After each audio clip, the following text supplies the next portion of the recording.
Gusto mo bang i-block yung mga marites mong kapitbahay?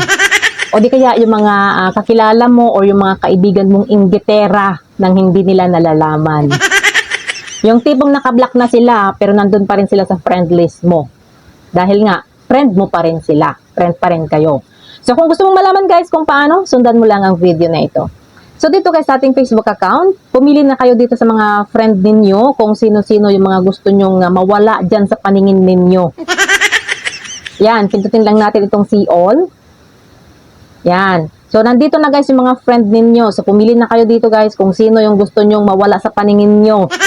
Or pwede nyo ring i-search dito guys. For example, yung pangalan nila, pindutin nyo lang, i-search nyo lang dito. Yan. So for example, ito pindutin natin.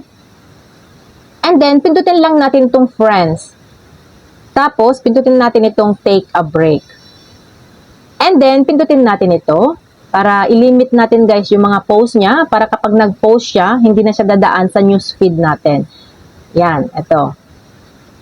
Yan, pindutin lang natin itong limit where you see Cordapia's profile. And then, save. Tapos, pindutin din natin ito guys. Yan, para hindi rin niya makita kung yung mga pinopost natin, kumbaga parang na-restrict na natin siya. Ano ba, nabubulol ako, sorry.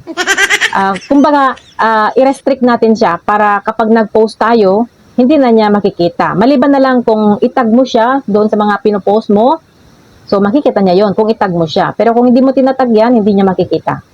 Yan, pindutin lang natin itong hide your post, hide you post from Cordapia's profile.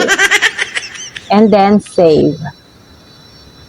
And then, punta naman tayo dito sa edit who can see past post. Yan, pindutin natin. Tapos, piliin lang natin itong remove yourself from older posts. So, ito naman guys, is yung para matanggal yung mga post na tinag niya sa'yo or yung tinag mo sa kanya at saka yung mga kung may na-share siya na video mo, yung post mo na na-share niya o di kaya meron ka rin na-share na post niya, automatic na din siya ang ma-delete. Mawawala na din siya dyan sa wall mo or dun sa wall niya kung may mga na-share ka or may mga na-share siya na post nyo bawat isa. And then, tapos save, yan. Tapos, pindutin lang natin itong remove.